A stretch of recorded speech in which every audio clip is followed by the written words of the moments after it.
Okay, so if you're ready, on the count of three, we're gonna push the play. One, two. Oh, Kedra, are you ready with the timer? Sorry, I forgot to ask. Yes, I have the timer. Okay. All right. Three, two, one, begin.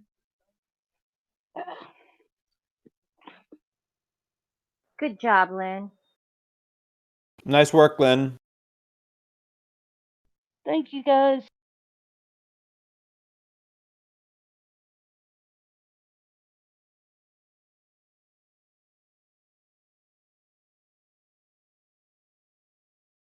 Oh, they're gonna have vampire kids?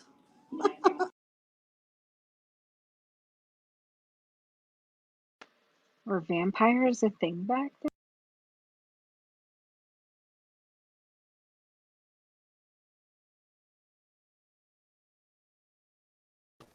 Yeah, I mean, Dark Shadows is a pretty old series.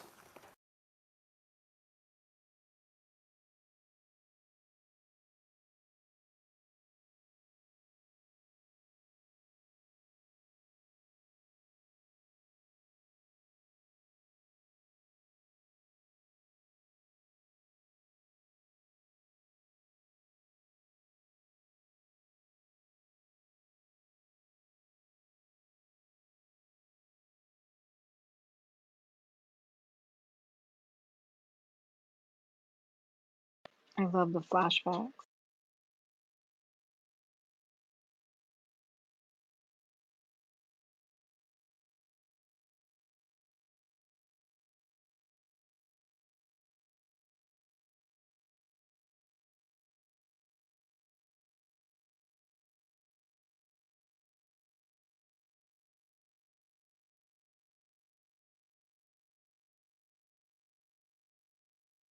Yes, am I the father? I'm the father. That's great. Oh wow, they're back at the same table. They just ran off without paying the bill.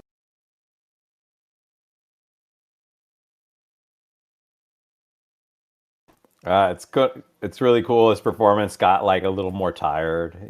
He's like not quite so chipper. I don't like that hat. It looks like a shower cap.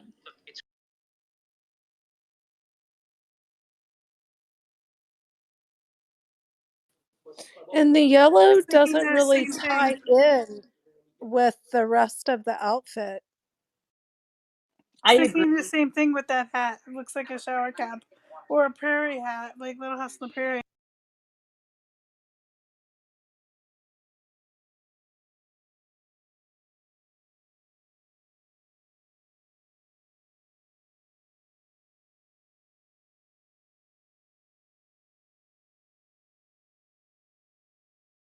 I think she's yellow stitching. I see it around the neckline anyway. Yep. Oh, yellow stitching. That's right. You are correct. I see that now. It was not until you pointed it out that I noticed. Oh my gosh. I need to update my perspective. I'm watching on my tablet, so it's like right in front of my face.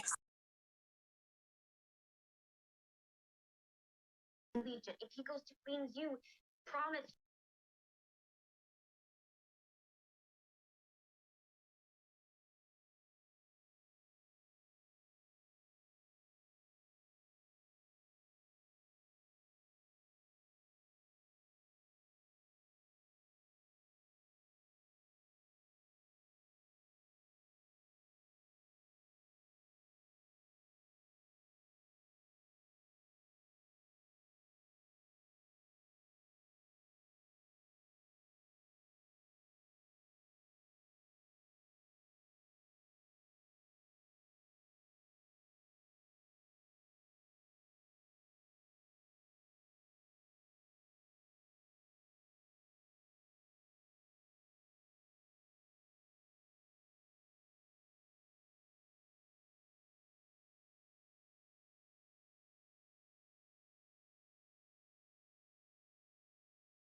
That exit was powerful. This song always reminds me of the movie Clue.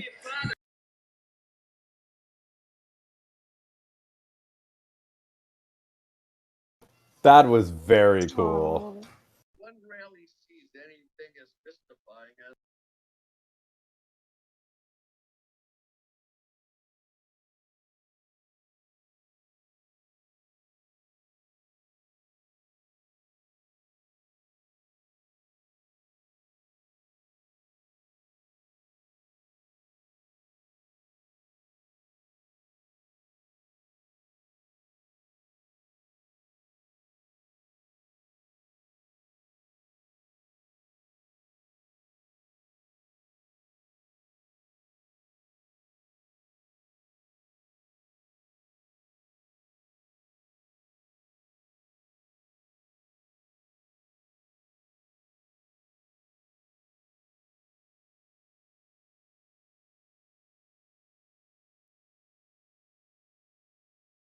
Those poor birds, they're not going to survive.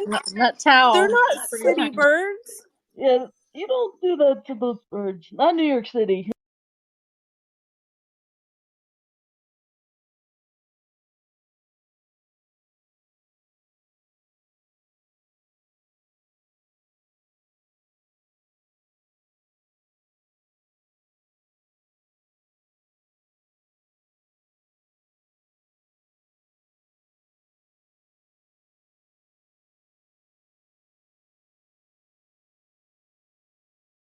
I saw the 3 stories coming, the sentence before.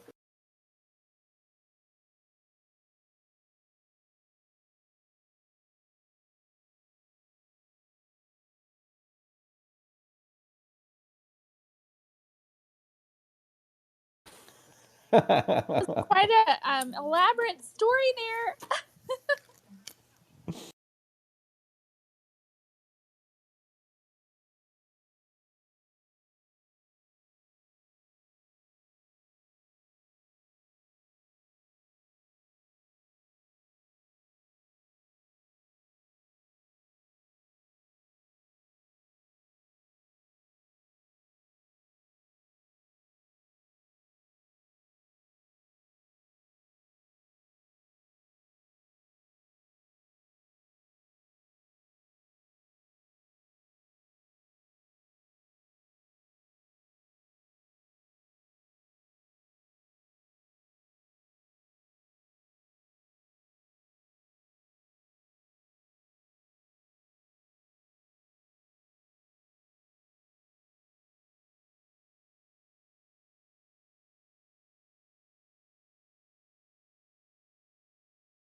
Do any of them understand him?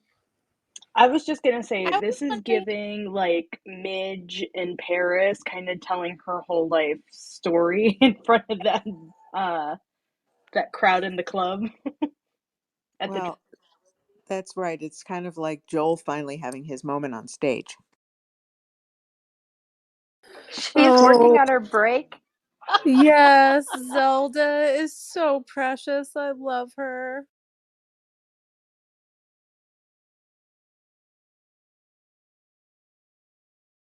Goats are the future. A little goat farm.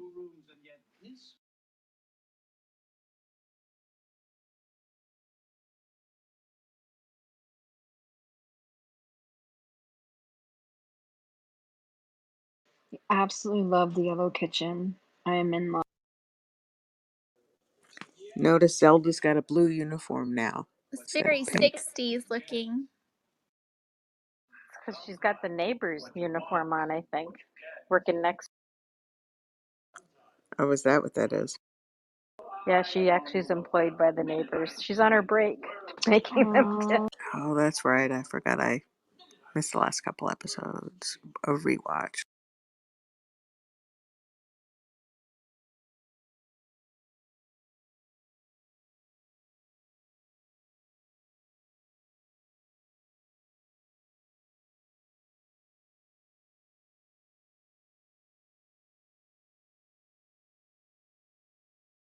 I love that yellow kitchen though.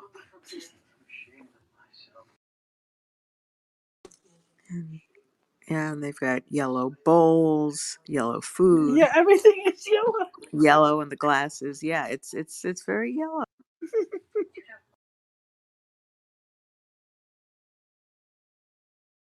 Idiot.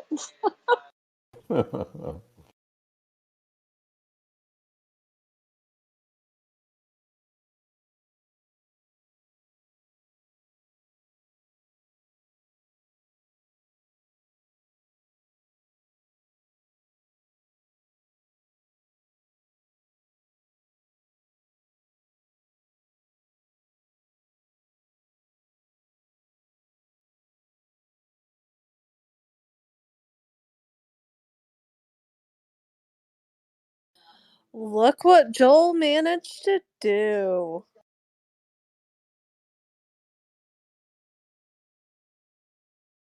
That's quite a crowd. That's very impressive. He should be proud of himself. I do love that Mrs. Moskowitz has just moved from the office to the bar with him. Here, I thought this was a Jack White song. I'd read fan fiction about Mrs. Moskowitz's life, like when she's not working.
Mrs. Moskowitz is so cool.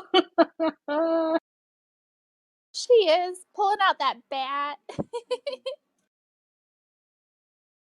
She's smart. She knows people are gonna try to take advantage of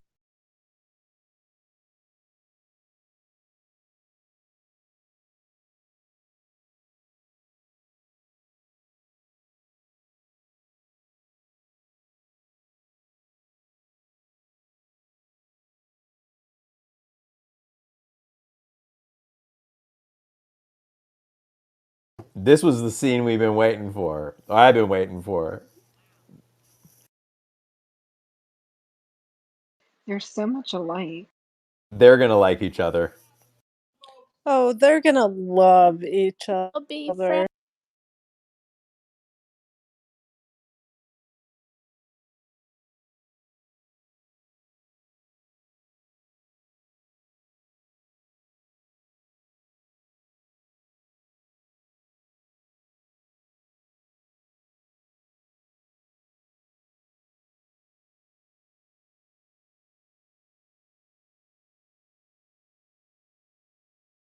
other.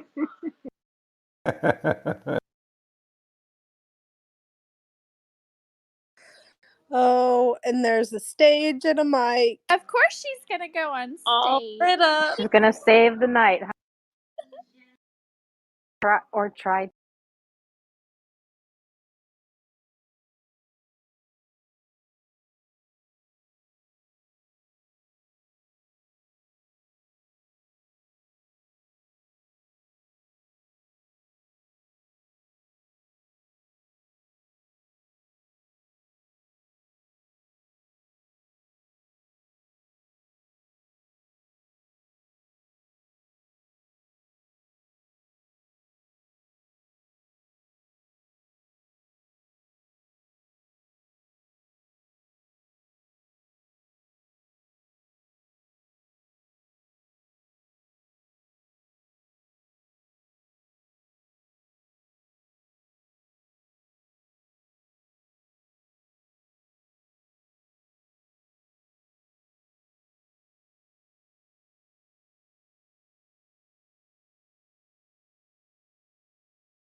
I mean that feels kind of like the scene that I was imagining was going to happen.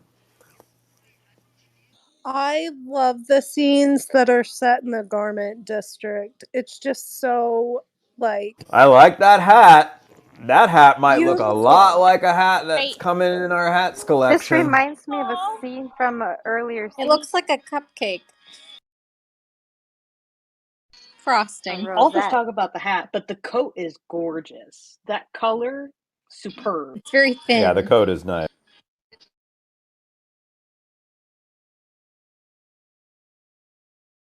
Although it looks a little bit like a house coat.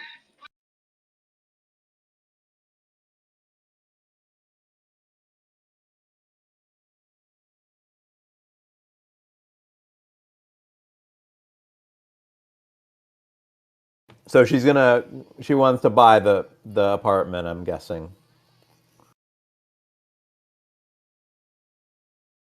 She's there to talk to Moishe, I guess.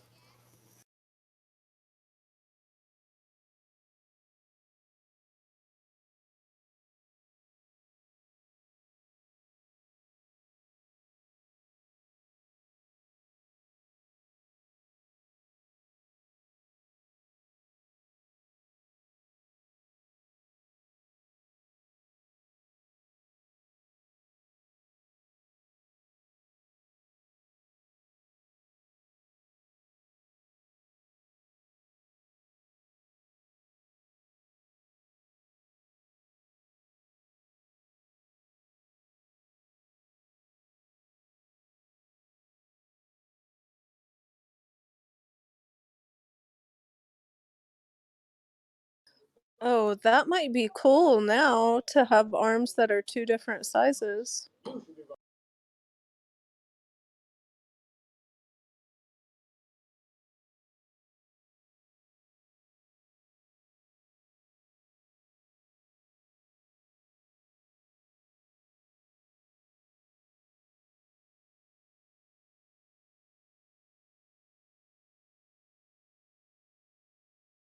Your prediction was right, John. Yep.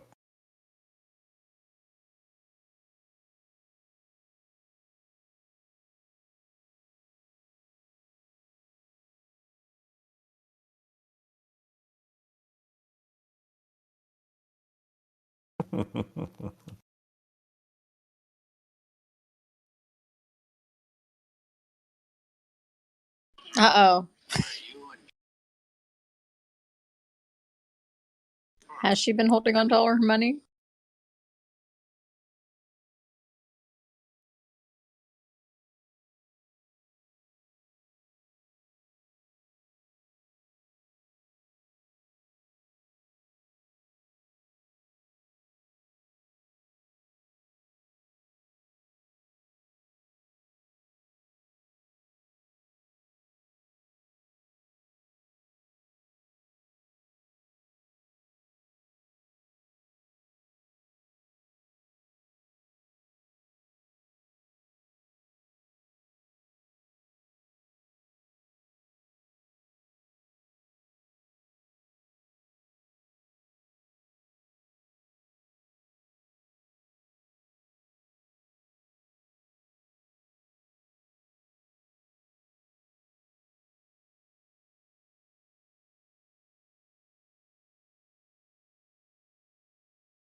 She's got money on that fight.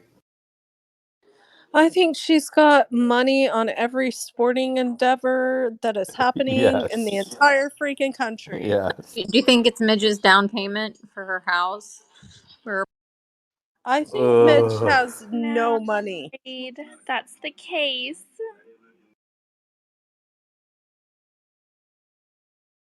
Yeah, I have a feeling that that's going to be the big reversal, is that she can't pay for that apartment because Susie just gambled it away. I hate to say it, but I feel the same way too. I feel it in my gut. And it's not good.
She definitely lost something. Uh-oh. Oh.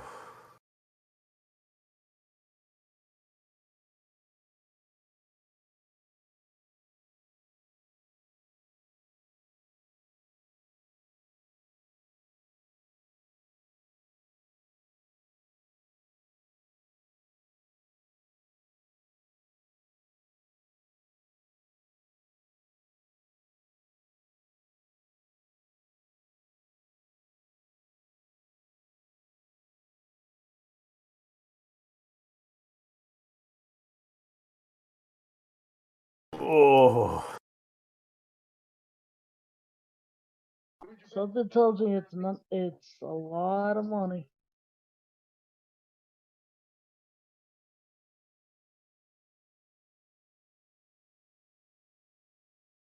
Whoa. Oh no. Poor Susie.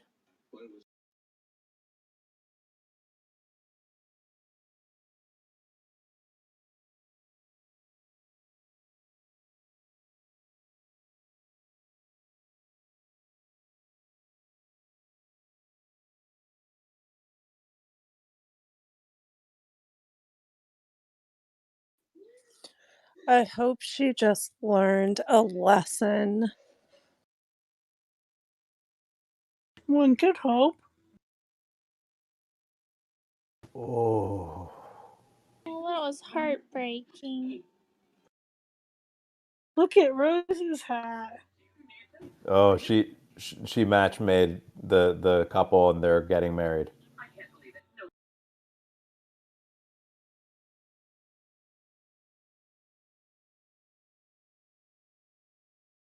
Knew it. It's my cousin, Melvin Goldfarb.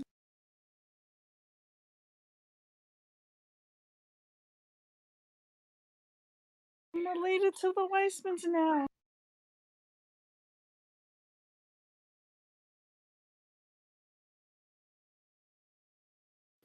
Well, that woman's not related to Rose and Abe, so He's not. I not know. really. But the Goldfarbs. Ro- It's just like. Rose's hat though. Hold on though. Rose's hat though.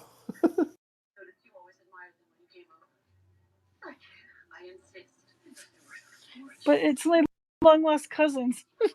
It's hard to decide which hat is better of these two ladies.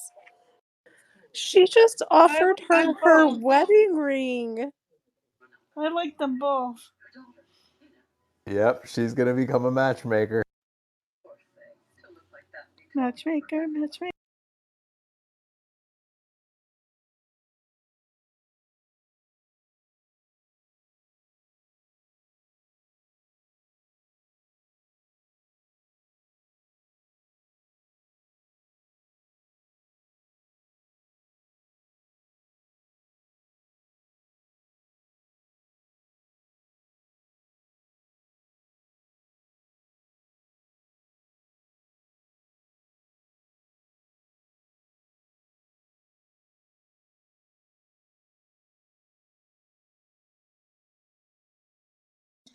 All the hats in the background, all the hats in What's this poi? room.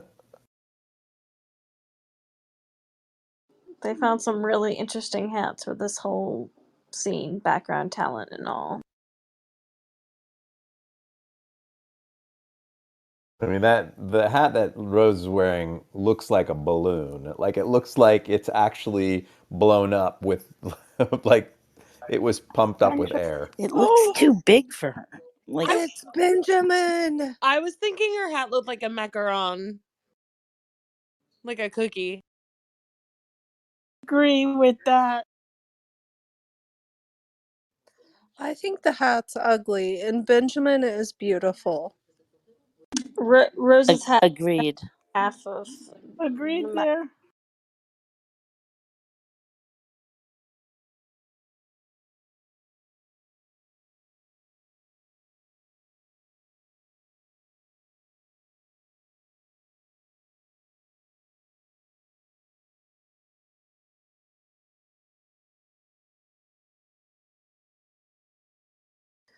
I do love Rose's handbag, though.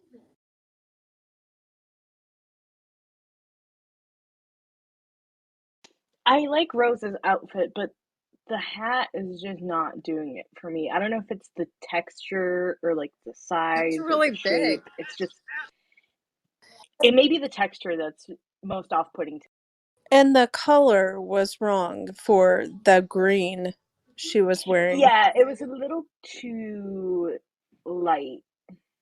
Yeah. Oh. Babe.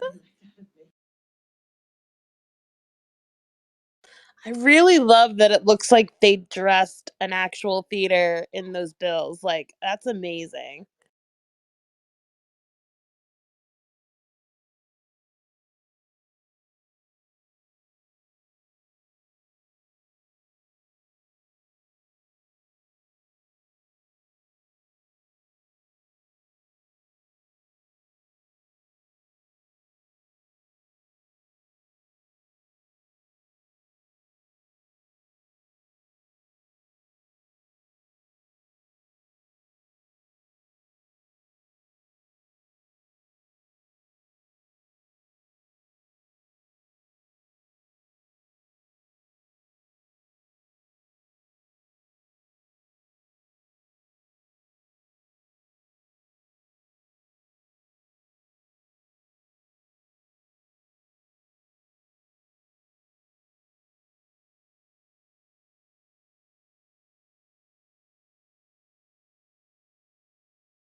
That was awesome.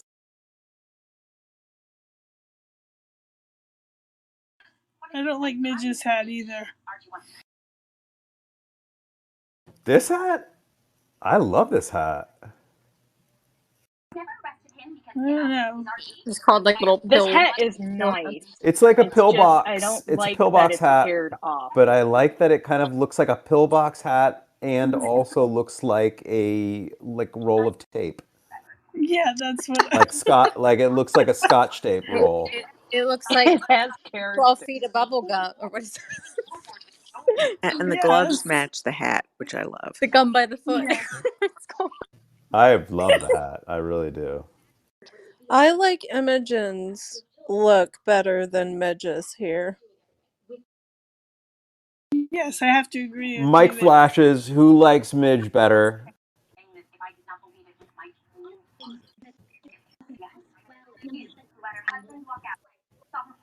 Who likes Imogene better?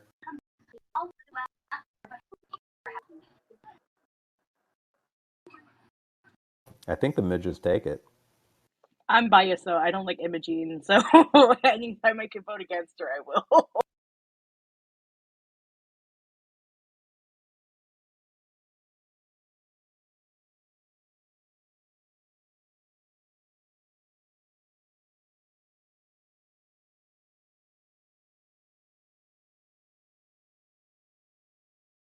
Good song choice for this I don't scene. I know. think You this might song. change your mind now, I think Gina. this song's from True. I think they used this song in True Blood when it was coming back on or something. Like it's one of the ads.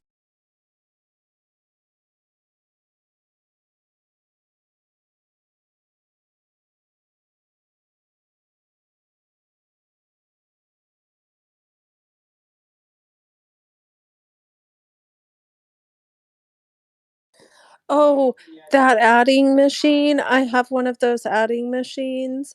I love it so much.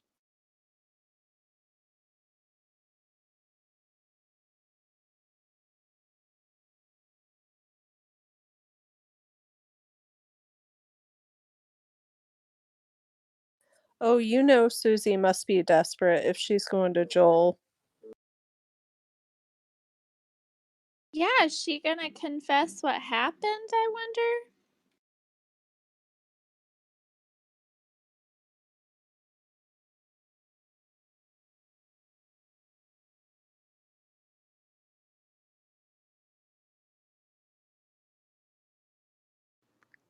It's kind of ironic at the beginning of their relationship. She was behind the bar. Yeah, that's right.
I'm not completely buying that scene. I'll have to talk. We'll have to talk about it afterwards.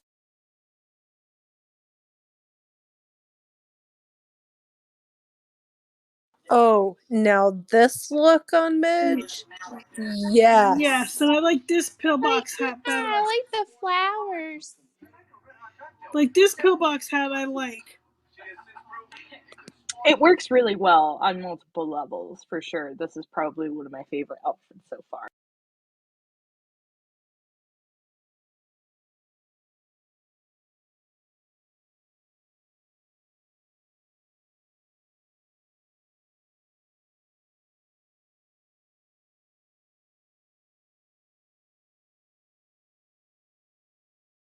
Oh, here's your moment.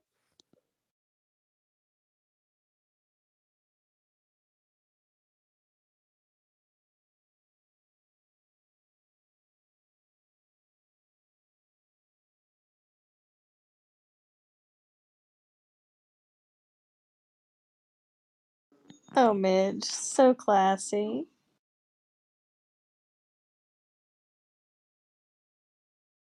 Did that so well.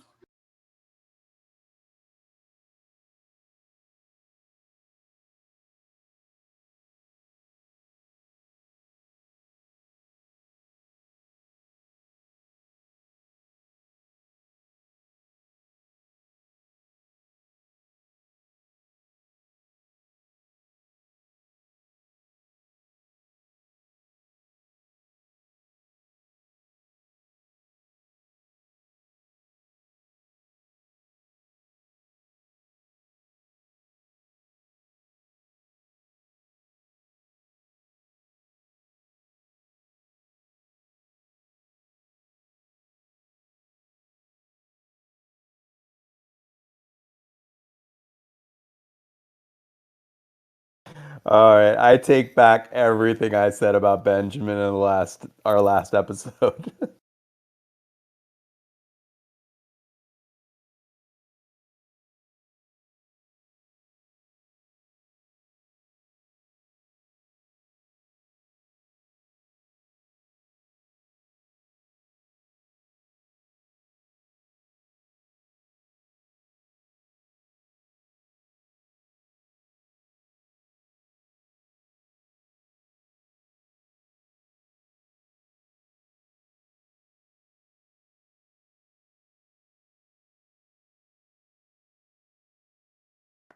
I'm not particularly fond of the black around I was just going to say the Moishe. black is a very interesting accent to that very orange dress.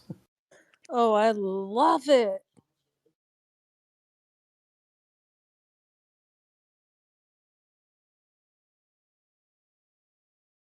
Those people are just like, intently watching watching.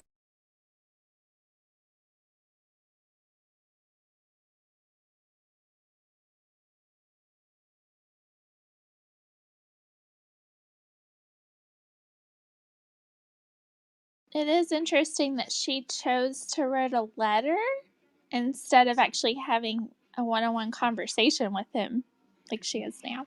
Totally. And in the last episode, we were talking about how courageous Midge is compared to Sophie, and that is a very cowardly move.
Whoa. Man, I mean, he wasn't wrong. Yeah, Oh, he deserved that. he was absolutely 100% right in everything that he was saying.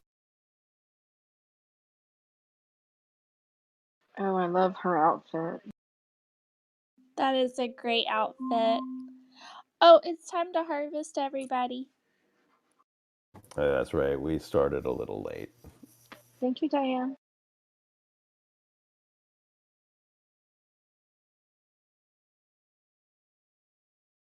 Oh, Prose is in trouble now.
A part-time plumber.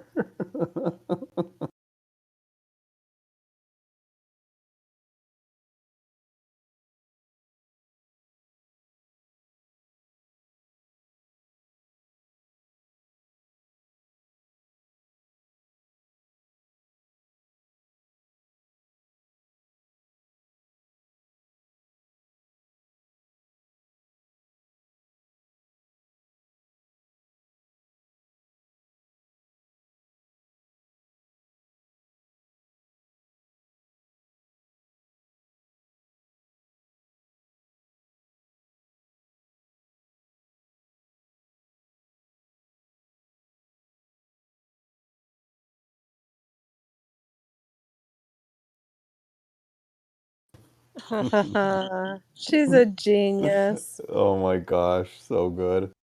Set the blind boy up with the girl who's just not attractive. It won't matter. Holy hell, look at all those women training to be secretaries. That's insane. My mom was in a room like that. My mom was a secretary. Mine too. And and trained to be a secretary at this exact time. Oh, this is epic. What's about to happen? It's one of my favorite parts. Oh, this look on Midge is gorgeous. I was just gonna say, I think this is my favorite outfit. Never mind. I spoke too soon earlier. This is it. I'm a sucker for pink. Oh, this is so good. And it sparkles. This is a gorgeous That's That's a a fringe outfit. deep benefit. that's a very deep pink. And her pink purse and her pink nails. I love the dress actually. I The I would coat love to with own it. this.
Those boys were precious. Their little tap dancing routine.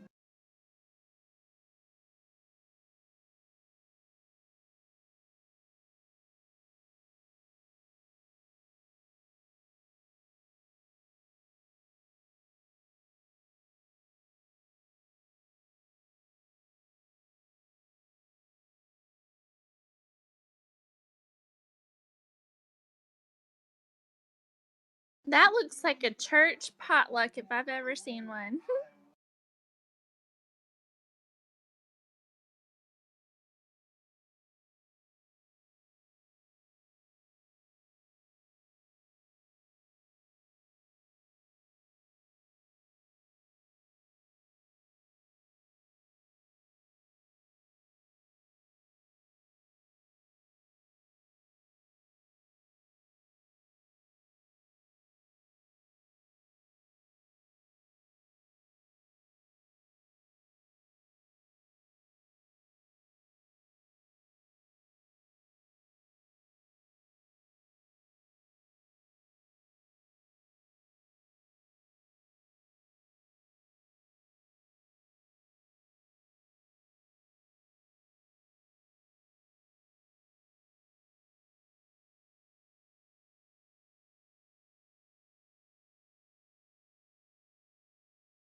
It's good to see Shy's in a better place this episode. And he's surrounded by flowers. It's what he deserves.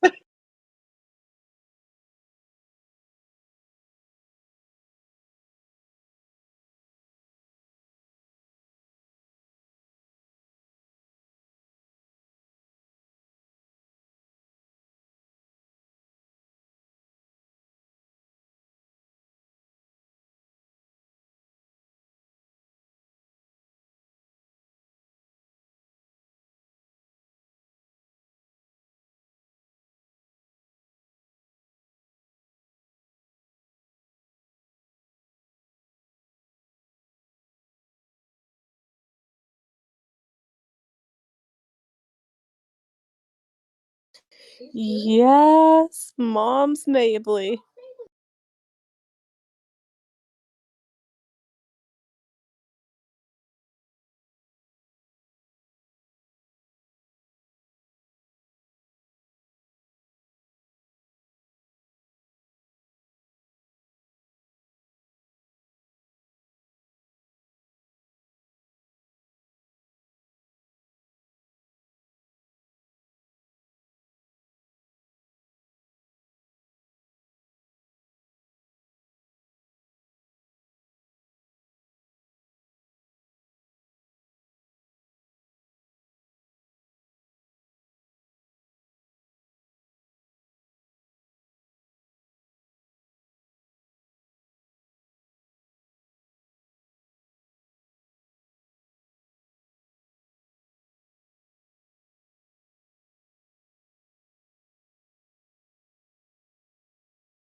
So I didn't really know much about her, and I looked her up, and this was actually a a skit that she did a lot on the Ed Sullivan Show, which I thought was kind of neat.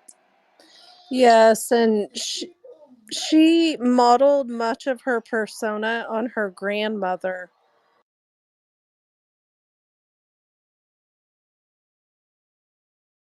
And her grandmother was a slave. Oh, that's interesting. It says that she was born in Brevard, North Carolina, here in my home state.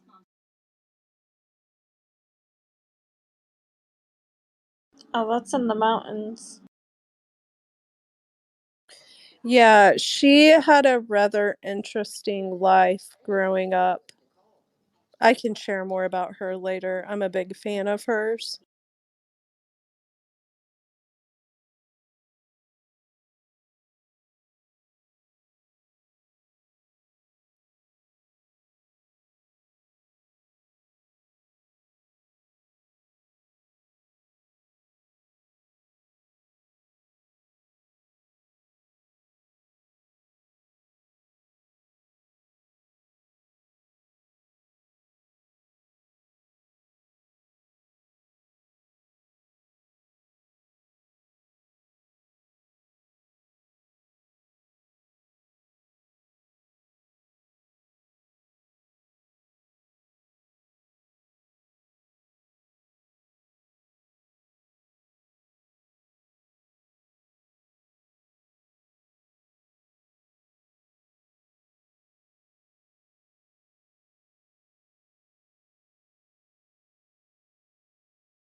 Oof. I can feel something is gonna go very bad out there.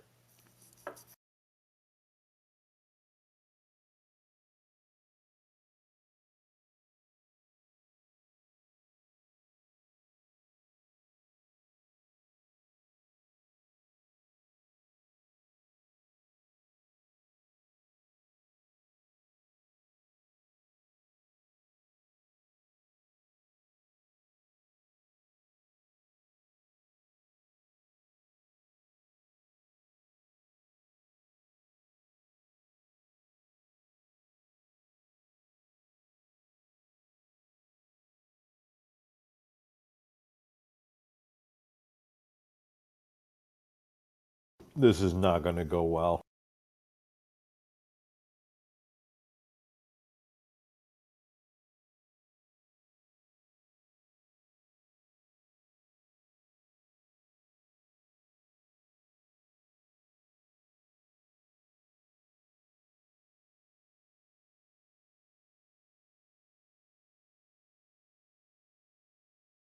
Well, that's a pretty big theater.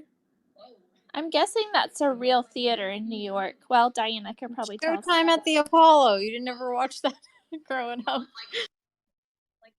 The Apollo is a Was it always theater. after Saturday Night Live? Was that when it would come on?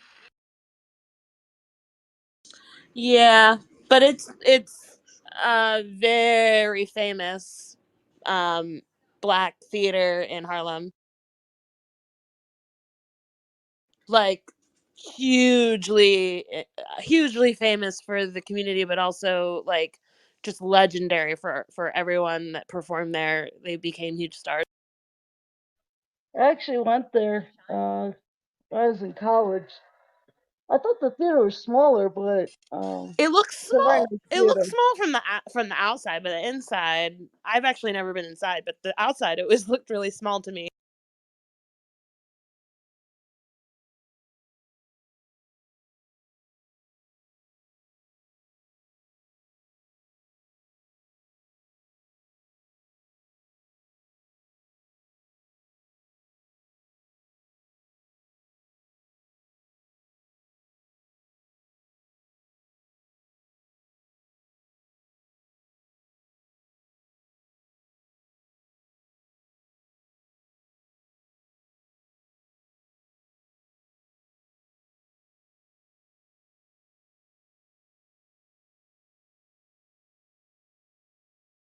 Oh no.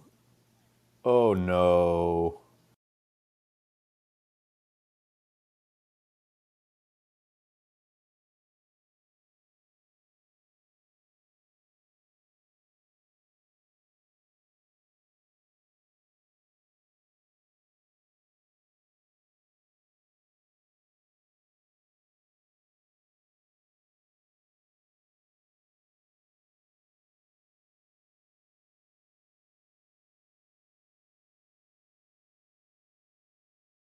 That is not good.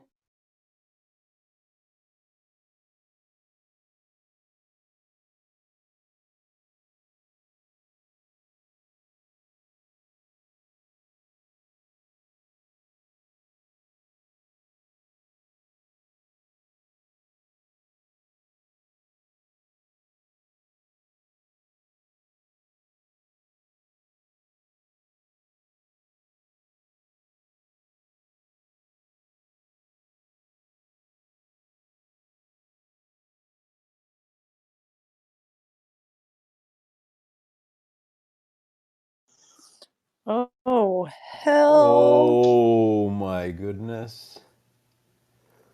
Whoa, baby.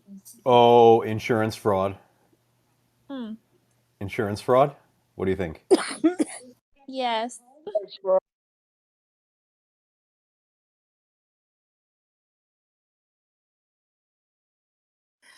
Yep. Yep. I actually know somebody who burned their own house down. They got caught, but he did it.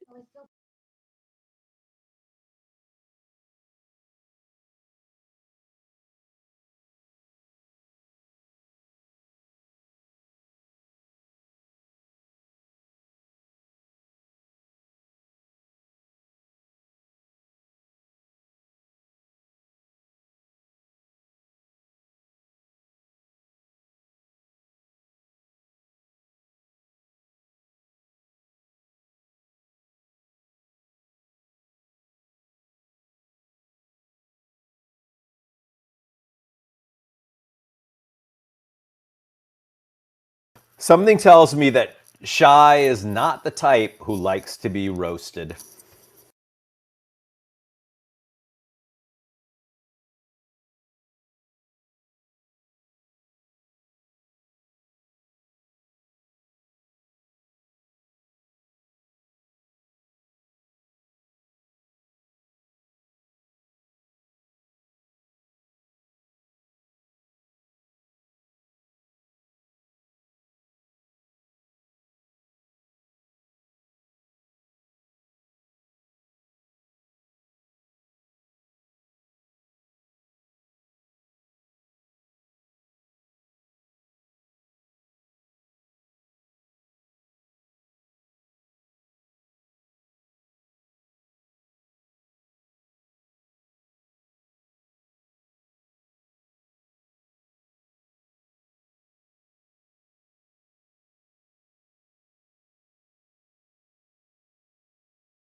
Oh, I do love this song. Oh, I do love this song. She is just thrilled. Is that Blossom Dearie?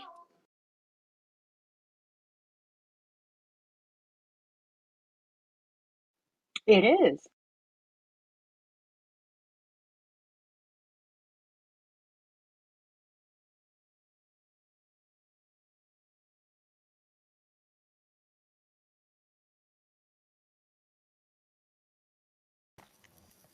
I thought that was going to be the end of the episode. I was going to be like, there's still more. There's got to be more.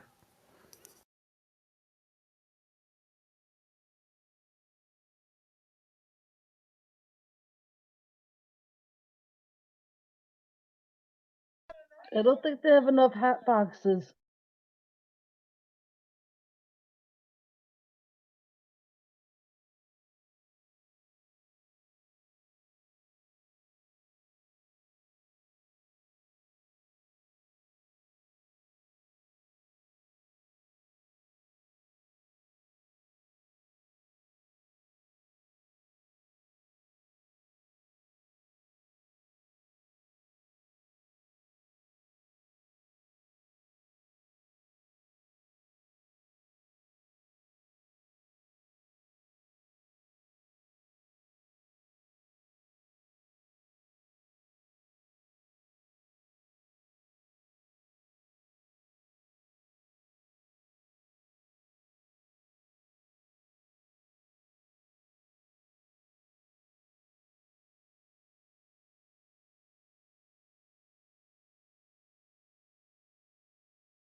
She's like 3. She can't say doggy and kitty.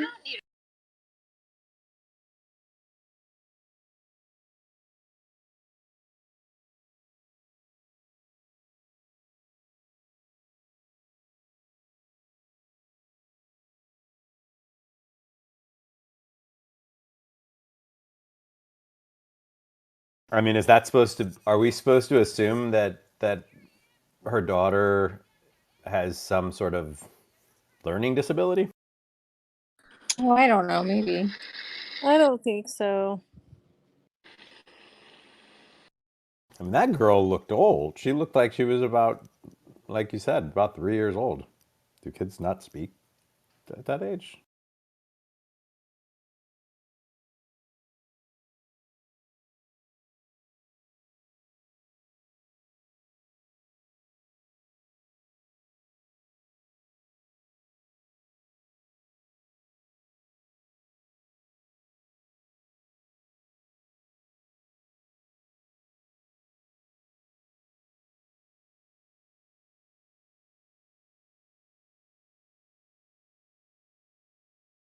Oh no. Woo, Oh, yes. heavy.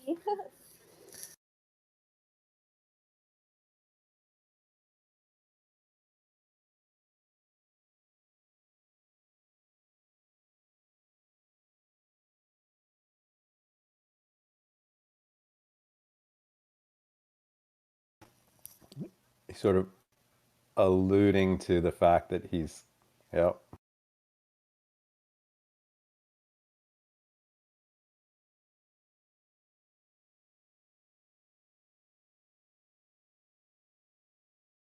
Oh,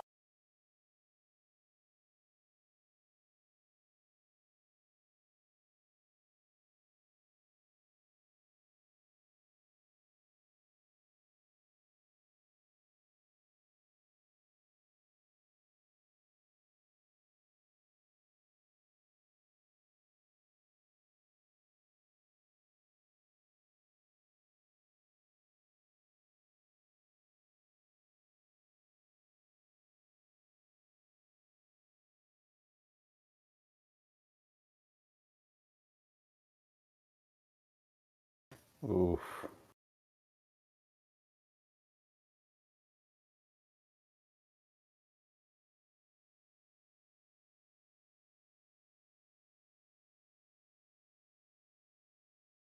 Oh, no.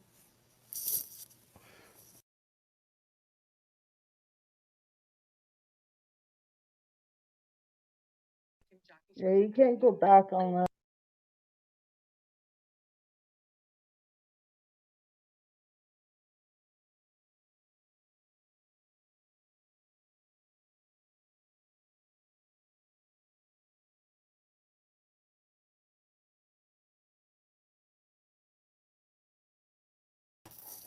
Oh, my goodness.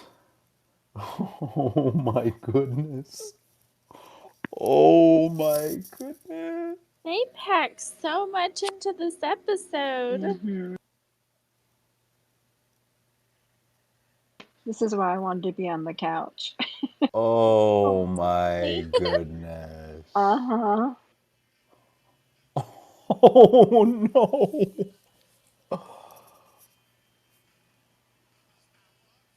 Hey, at least we get to see what happens next tomorrow. Not Click left, out quick, with guys, because it's going to play cliffhanger. mid first one. Oh, Oh my oh, god. wow. What just oh my Oh, god. I know. I've been wow. screaming for the last 15 minutes.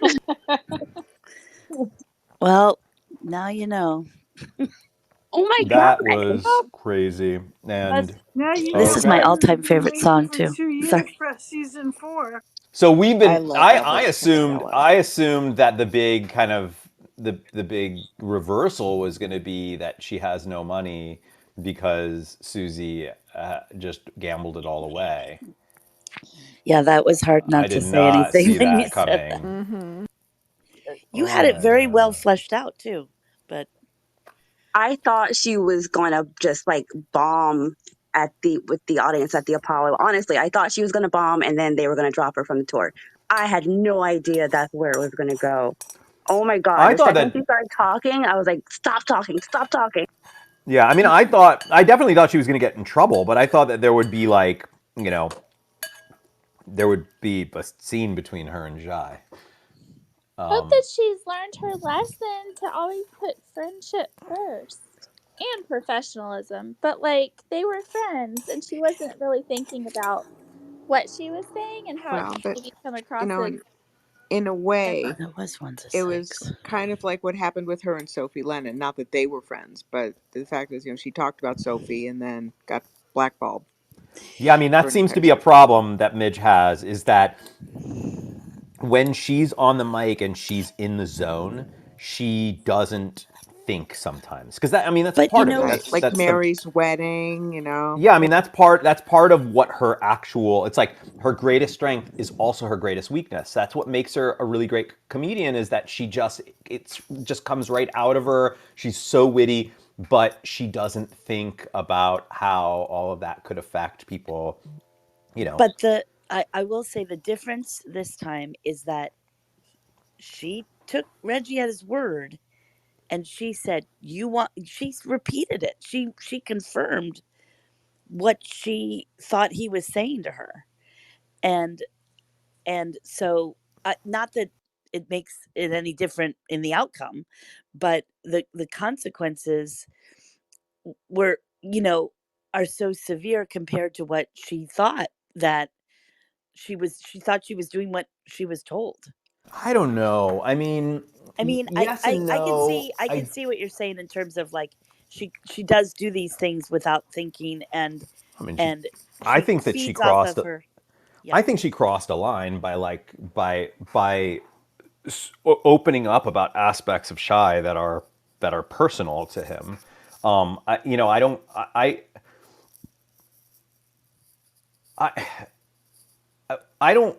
I don't know how anybody could interpret what Reggie said when he said, "Talk about the tour, talk about him, about Shy," and I don't think that that I can't imagine how somebody would interpret that to be talk about the most sensitive thing that you had between Shy, Reggie right? didn't even know that she knew. So, Yeah, of No, course, right. I'm of course. She would have to also understand that he doesn't know that, right? Because I doubt that she like then got into a conversation with Reggie afterwards and like I found Shy he had been beaten up by a man, like that didn't happen. So she had to also understand that. What happened is just Midge. It's like Midge went out there. She was really nervous. She suddenly clicked into her zone and she just didn't think. She didn't think. She just acted from her gut. She's a really good comedian. She's really witty. She knows how to, but because she wasn't thinking, she did exactly what she did at that wedding, exactly what she did to Sophie Lennon. And oh man, it goes oh that back to what apartment. we were talking about yesterday with her dad when he's like, if you're going to have a voice, use it responsibly, basically. Yes, right. that's And she right. didn't. That's true. It's a good point. That's totally I think true. also she fed off of she was so nervous about her place there, and it was like, oh, this is how I can get in good with these folks. This is how they will, um that my race won't matter as much. Is I can tell this part. Yeah. Well, and also back to the Reggie side of it. I mean, is it possible that obviously he didn't want Midge to fail because then Shy looks bad. Is it possible that some part of him was willing to sacrifice her for the good of his client? No, not to put In what his secret way? out there like that. I No, thought I that, don't but think he like, would Oh, have. no. okay. Yeah, Okay. No, I don't Yeah. think Reggie would I've have always wanted that. wondered about that scene. Did he, did he Especially, know what was going to happen? And yeah, but especially in the black community in the 60s, being gay and a performer like that, like, no, he would never okay, okay, risk. okay. It's No, I've always wondered. I appreciate the And clarification. by the way, I think I think Reggie, because we've seen Reggie be the really hard one. And actually, it felt really for the first time that Reggie was really quite broken up about the fact that Mm. he had to let Midge go. He did not seem angry at Midge. He understood the part that he played in that. In no, I mean he certainly doesn't like. He realizes that it was a mistake and that he was part of the mistake. But he looks like he's near tears when he's like getting onto that plane, and what he says there to Susie at the end. I mean, yeah, Shy it's clear that Shy is absolutely the one who is absolutely furious about that.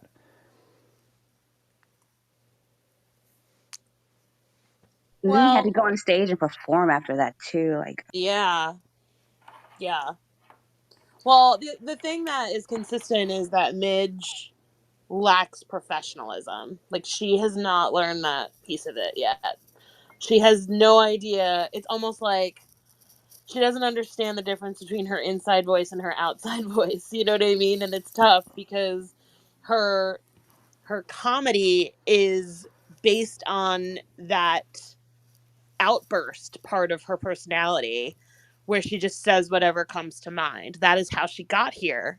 She, by getting drunk and just saying whatever was on her mind and it being funny to people. And that's what she's built this career on.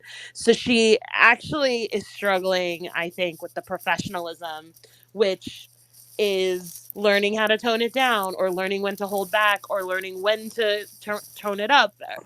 And but also like the business end of it where there's like she doesn't understand the publicity part of it too, whereas like if you say something about a fellow artist in public, that could really hurt your relationships, and that then hurts like your professional relationships, and then that really hurts like your career.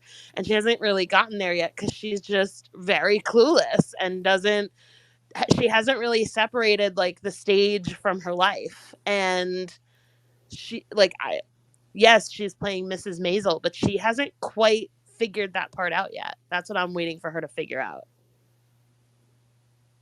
it's like when she did um the club the first night, when it was like the boys club and she went up there and insulted all of them, and then the club manager was like, you insulted my boys, I shouldn't even let you back or whatever. Like, she hasn't learned, like, you don't talk about other people on stage because that can definitely blow back on yourself.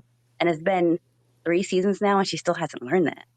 Yeah, it's like I don't think I'm expecting her to play it safe either. You know what I mean? But like there's she's missing part of the code. The sort of that performer's code, that you keep certain secrets, that you keep certain things to yourself. But I think because of the medium that she's in, which is her life story and her experiences, are what gets her laughs and what gets her success. She hasn't quite figured out how to filter what works, like, or what should be said and what shouldn't be said. And sometimes like she's gonna have to sacrifice some good material for the sake of preserving her relationships.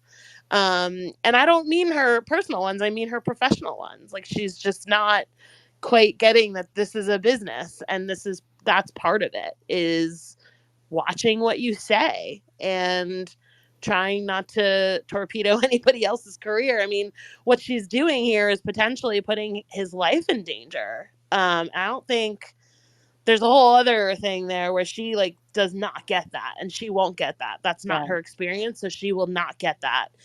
But she also could potentially torpedo his career too, because right now his whole shtick is he's a heartthrob singer, and all of his songs are about being like kind of a ladies' man. And like you saw the theater when he starts singing, like all the women like sort of rush the stage. Like that's his persona.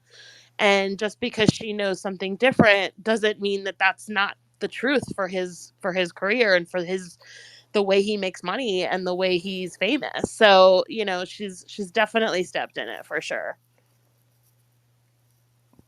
I'm just gut wrenched. Did anyone else feel like the last scene looked like Casablanca with the nighttime scene and the 100%. plane I flying thought away? that. Yeah. Oh, for Okay. sure. Think of that. Totally. Totally. And them watching it, you know, go go into the Yeah. clouds like that, and it almost did look black and white.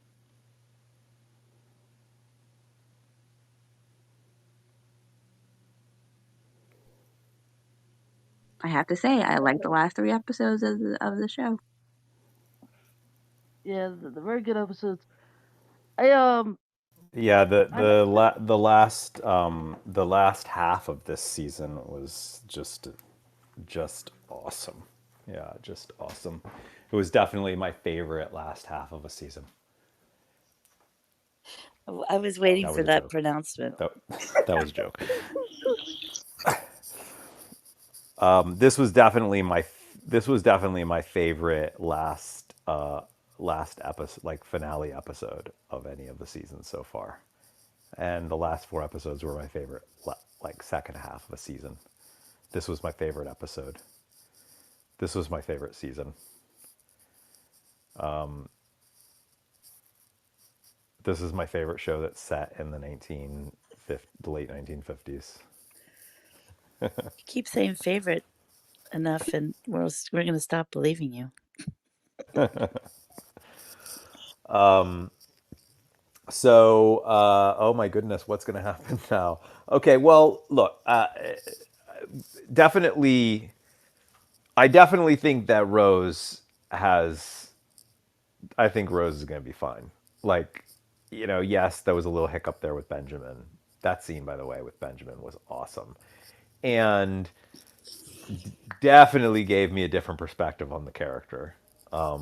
I kind of needed him to snap in order to really kind of fully appreciate that character.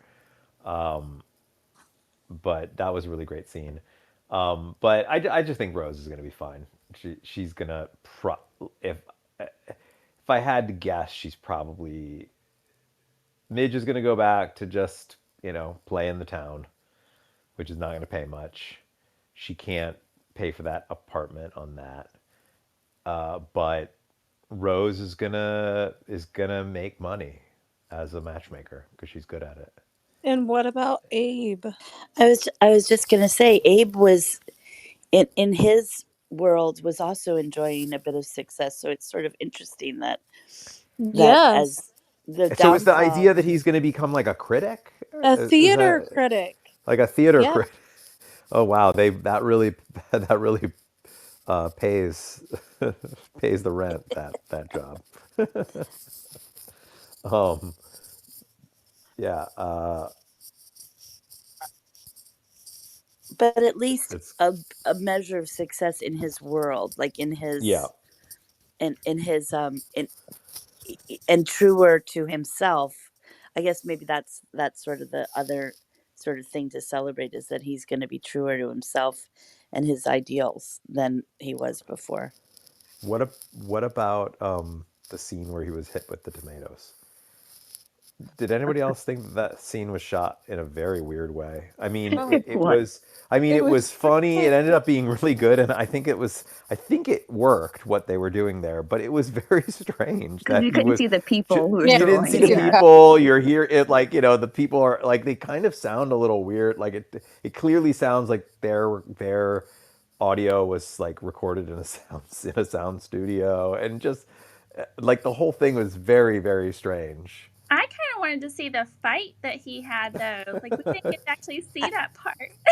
So that would I be was Yeah. going to weird. say it reminded me a little of how Gilmore Girls would have one little tiny scene that we would see, and then the character would in the next scene say, "Oh boy, you wouldn't believe it, all this stuff happened," and that that they didn't act out, but that was all sort of verbally explained.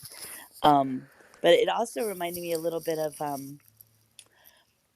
something they did a little bit in the not during the run of Gilmore Girls, but in the revival. You would sometimes hear people. The camera would be on the main character, and then you'd hear people off camera, and you'd never see those people. They would be talking to each other, main character talking to the offstage voice, off screen voice. They just did that with the Tennessee Williams guy. Oh, That right, at exactly, the exactly, right, yeah. right. So I don't know if it's some sort of fun staging device that they, but I almost think that it was sort of like, it was, if they had concentrated too much on the fight, it would have sort of diluted the glee that he felt about it, and the just sheer happiness that it gave him, because he was back in his element, I guess, or where he wanted to. Well, and I think maybe one of the reasons they do the off screen like fight voice situation here is that they did it with Tennessee Williams, and then they did it again here with the producer. I forget his name, and like they would have had to cast someone to play that producer who's Right. still alive. Oh, right, David right, I right. Merrick. like David Merrick, yeah, or is he alive? Oh goodness. And that probably would, it's probably just funnier this way to have like Tennessee Williams. I think it was the same voice too as the Tennessee Williams voice.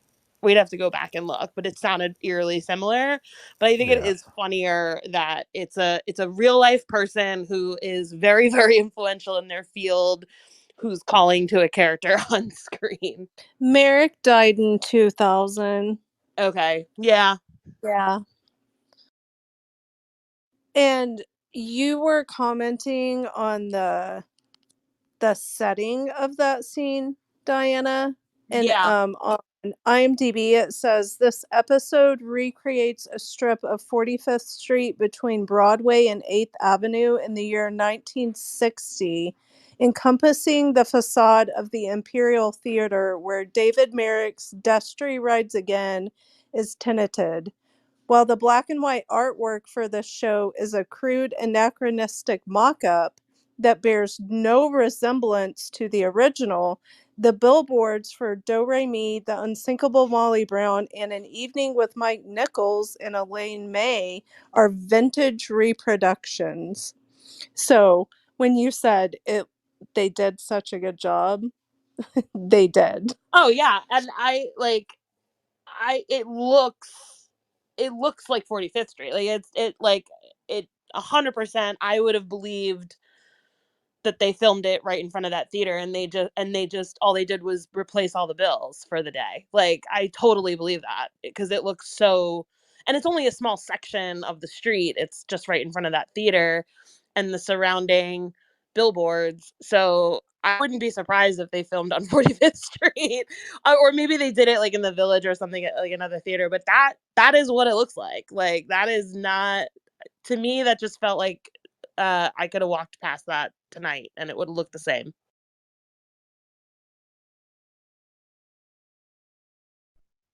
That's cool.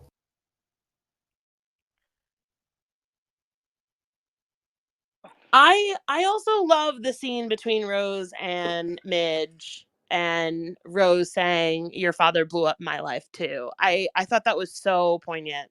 I loved it. Yeah, I like, it's funny during that scene. I thought of my grandmother, because my grandmother was a seamstress. She made wedding dresses and suits for like the women in church and everything. Um, and she always said like, my grandfather was in the military, and she was always like, as a woman, you should have your own money. You should be able to sustain yourself, or at least be able to feed yourself and not be dependent on a man. It's because, they grew up during the depression, and she used to hide food all over the house and everything from that fear of not having money and having to depend on someone else. So that's immediately what came to mind. Because a lot of women during that time, they were very much just at the whim of whatever their husband decided to do. And I can't imagine that would feel, stable. I'm sure they did feel stable at the time, but then when that happened, she had to realize, like, wow, I really have no say and no leg to stand on here. So I like that she has that realization that she's going to start her business, and making her own money for it. I also really enjoyed that scene too, and I liked how it highlights that they really did go through something similar, but just in different instances. The fact that the men in their lives had blown up their entire security, and to me, I thought it was just very interesting the way that both Midge and Rose react in that sort of confine and system that was in place at the time for women, um, just trying to figure out a way to survive and keep their heads afloat. So I also really enjoyed that scene too. I also thought it was very poignant for sure.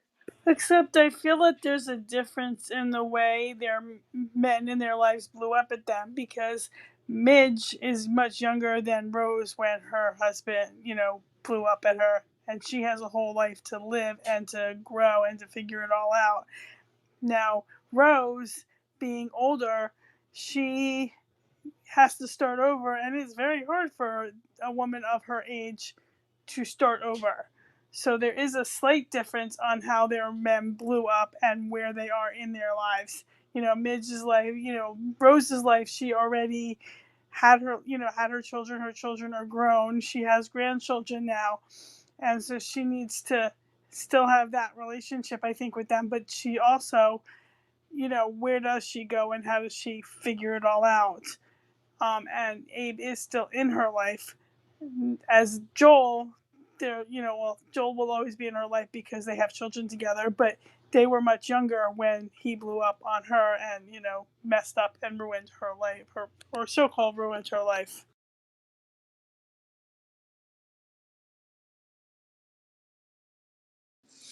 Oh, I also wanted to share with you guys, this episode won an Emmy for sound mixing for a 1 hour drama or comedy.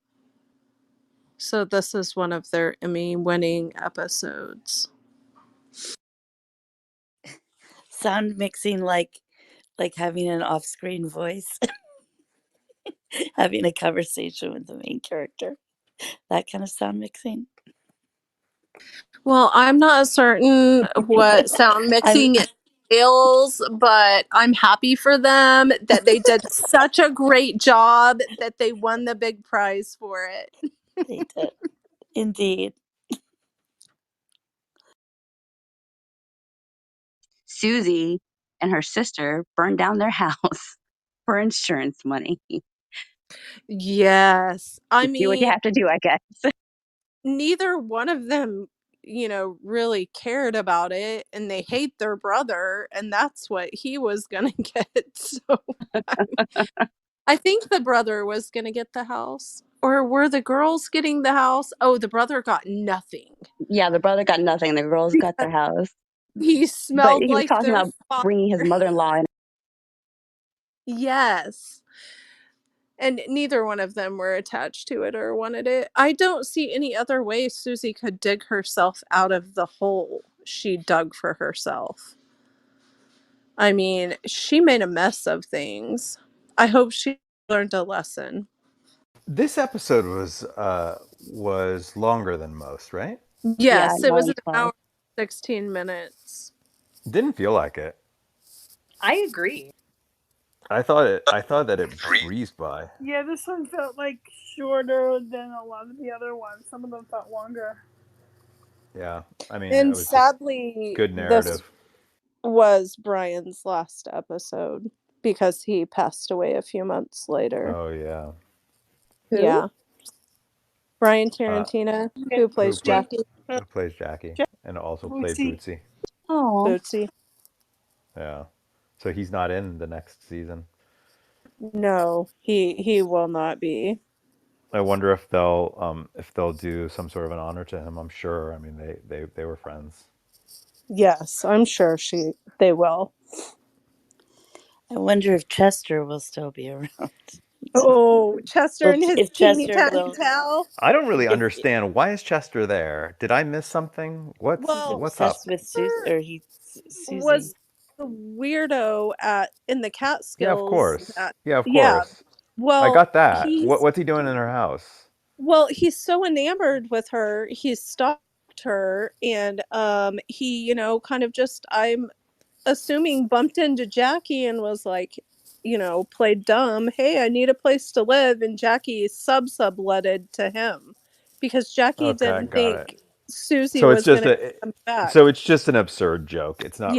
I mean, Yes. because there's nothing about that that is even remotely Yeah. realistic. But okay, got it. It's just a weird joke. I want to talk really quick about the scene between Joel and Susie. Because while I appreciate it in some ways, because it's interesting to see these characters sort of come back after, where we saw or sort of come together from, based on where they began, right? Like I couldn't help thinking of, this scene where he walks in drunk at the end of season one, and Susie's there, and it's just like kind of berating him, and now the two of them are in very different places. But I had the same question that he had, which I don't know if it really got answered by because you love her and you always will. Like, I, why not give it to like an actual professional that that their job is to hold money, keep money, make sure manage your money, make sure that your money is. I mean, maybe because they would have to pay that person, and she knows Well, Joel then won't. say that. I mean, I guess Yeah. then it just felt a little. It felt a little like Forced. a little sappy. It felt just like a little like the scene was really just about that emotional moment of like because you love her and you always will. It just didn't feel like that. Like it felt like the scene needed to get there, needed to have the Susie character say that to him. But if you rewind and think about how it gets there, it's sort of not really that realistic. I mean, a good manager like understands that Joel Maisel is not the best person to be giving money for your client. It should be somebody who knows how to manage money. Like that's their profession, knows how to not just manage it, maybe grow it. There are plenty of managers that's they understand that. Well, I'm sure that. maybe Susie thought that he knew how to manage money, but Yeah, she didn't really know him. I was kind of speculating earlier on Discord because I think someone had brought it up, like back in season one when we find out that Joel kind of lied about their Midge and his financial situation, and that Moishe had actually owned the apartment that they were living in, Mm, etc. I had brought up the idea that maybe Susie doesn't like the idea that a stranger is handling Midge's money, but Kendra brought up a really good point that they would have to pay said person, and that to me tracks more than like a maybe. stranger handling the money. Um, but I think the Yeah, because idea I don't see it as a stranger. I see it as really like, I mean, he even says it like, why me? Why not a tax person? Or, like why not an accountant? Why not, he's like listing off like the actual people that that professionals like Midge, like Shy would have. And for the answer to be because you love her just seems very it just seems very written, just very I emotional, like it's supposed to be about like you know uh yeah, I I don't know. guess like that reason is probably stated because Joel will probably make it his first priority to make sure that um Midge's money is taken care of, just because like when I thought of that I immediately thought of the scene where Joel comes up to the club, they get shorted on money, and he punches the one guy for like mouthing off to Midge or whatever, and then Susie says to him like, "Whoa, I see you in a brand new light" or whatever. um that's what I thought of. um Well, think about it like this. So, when you really think about from season one to season three, the character development that we've seen in Joel, I think he's changed more than Midge herself. And if you also think like he's the one who steps in to put the brakes on when Midge is trying to restart a relationship with him. And they've developed this friendship, even though she was trying to, pursue something a little bit different. Um, but he tells Midge things like it is. Like he points out things to her, such as things about her, comedian lifestyle, that it's going to also affect her family lifestyle. And I think Susie also sees that Joel is somebody who offers like no judgment to Midge, that they actually kind of are still confident in one another. They have this friendship. She can still count on him. He still takes care of the kids. And he also has celebrated her successes a lot. And so I think Susie just saw it as that, not necessarily that. I mean, I think her saying, like, oh, you'll always love her was maybe a bit strong language, but I think that the sentiment is just that he is such a good support system for her and her ambitions. But I also just love that we also see Joel kind of going through his own journey, discovering who he is and developing on like his strengths. So I don't know. That was just one perspective I kind of wanted to put out there. I That's a really agree. good point as well. I Yeah. agree. And I also think we have to remember that Susie's interactions with Joel are incredibly limited. Like we see more of Joel than Susie does. And so I think Susie's last interaction with Joel was when they called him for help to actually get the money from that club owner. And he came through. Like he came in with the big guns and was like, "Yep, like you need to do this." And he sort of saved the day. And so if I'm Susie, I'm thinking, well, he's the only person who can maybe help us out. But I also think the show is doing something else with that, because the more I think about the show, the more I think about how I think it's really about like admitting when you might need help with something, and like how other people's actions or inactions affect one's like success. And so I think, like we know that Joel turned on Midge because he felt like he wasn't good enough for her. And now he like had this whole thing with May because he was like, I need to do this on my own. I don't want any help, that type of thing. And I think what they're doing is sort of putting the power balance back in Joel's, for Midge's career, because she's now gone out and done this quote unquote on her own. I think maybe there's like a balance shift where they're setting it up so that she might now feel a little bit like controlled again. You know what I mean? Like I kind of feel like there's this like shift going back and forth, like who's helping who and who's maybe controlling the outcome. And I feel like that's happening all over the show with lots of different relationships in terms of success. So, like Joel takes control of the family business, and sort of the power balance shifts there. And so I feel like it'll be interesting, like if he does say yes to this and starts managing the money, which we're not sure where it's coming from because the tour is canceled. But if he does start doing that, like how does that play out? Is that a secret between him and Susie, that once again Midge will find out at a particular time and be angry that like no one told her, um because that's what happened in the beginning. Like nobody told her that her apartment what didn't belong to them, that that it was all of this other stuff going on in terms of her own finances that she had absolutely no idea. So like I kind of feel like they're setting something up for us to, for them to explore and then to be revealed later like what this does. So I'm kind of curious. We don't know. We don't even know where her next paycheck is actually coming from, because this line of revenue that they're about to pull in is gone. Yeah, unless there's like, another. My gut tells me it's gone because it feels like that was a season arc. Go on tour with Shai Baldwin, and that's how that season arc ends.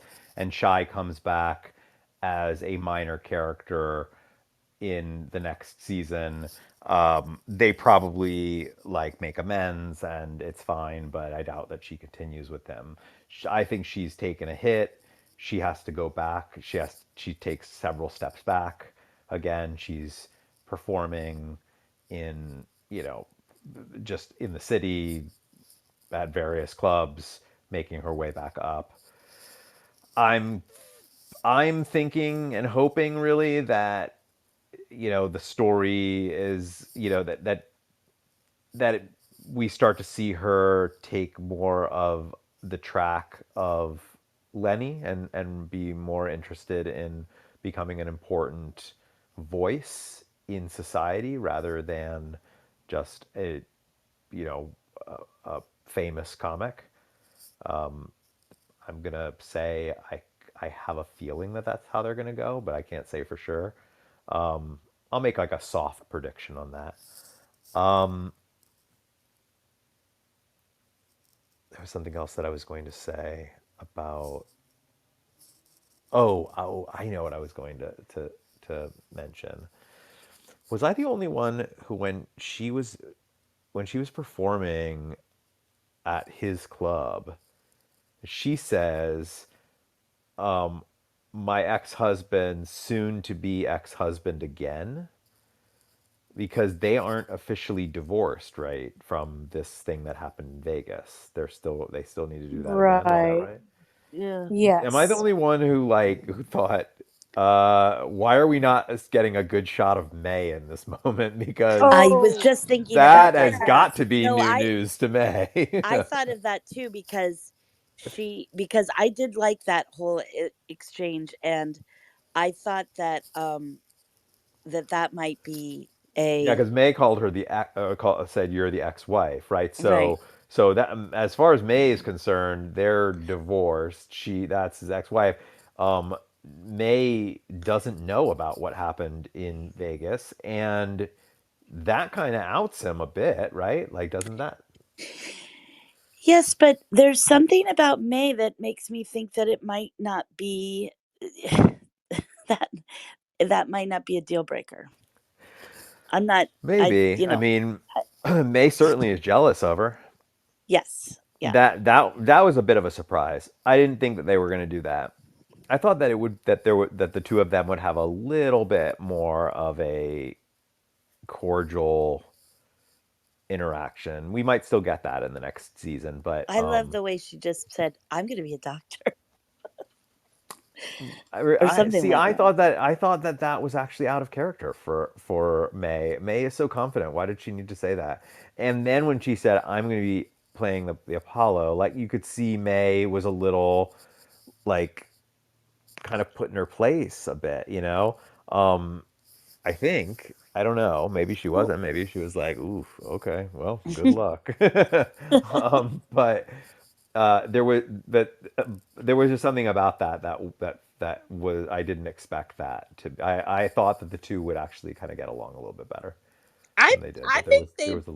I think they will. I think they both recognize in each other like, oh, she's she's a contender. Like she's a player, Yeah. like I think they both like had a lot of immediate respect for one another. And I think maybe May's reaction to Midge's comeback, which is pretty epic, was like, ah, shoot, like we're both on the same plane here. um, I don't know. I just kind of felt like it was like these two are both heavyweights and they're understanding each other. Hmm, I had a perhaps. thought just now that I hadn't really thought of until you brought up them being still married, John.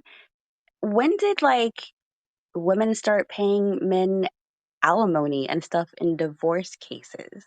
Because Midge is doing pretty well, um, you know, in her career. I mean, obviously she's not going on tour, but we can assume that she's going to be doing well still, and we don't know how long the divorce is going to take. Like, I I Oh, would women. I would find it very weird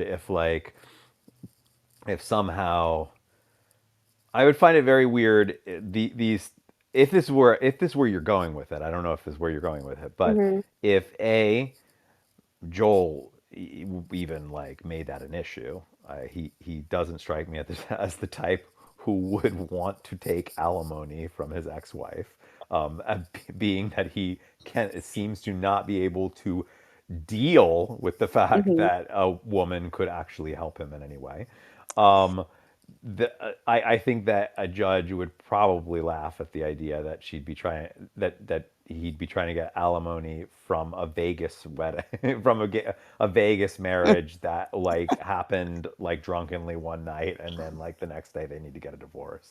Right, but like, Women what if they had the same judge they had before? You know, the one who didn't even want them to get But divorced in the first also place. keep it keep in mind he also has the assets of a huge family business.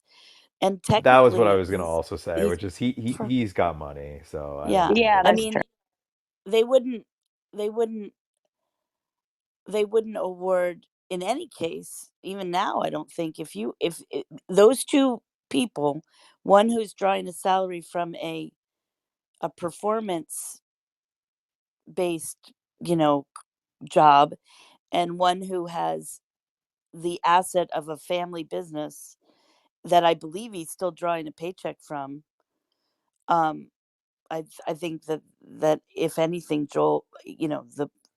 Joel would be the one to pay her. It depends on how much the money would like what it would lay out. Because if she made Right. more than him eventually, she would definitely have to pay him now. Not then, but yeah, it would. She would still have to pay him if she. Mm-hmm. women did not start paying alimony until 1979. Okay, I googled it, and it was a Supreme Court decision. So okay, we're cool. we're a couple years away from that. That's actually really interesting that it was that late into, I don't know, women's lib.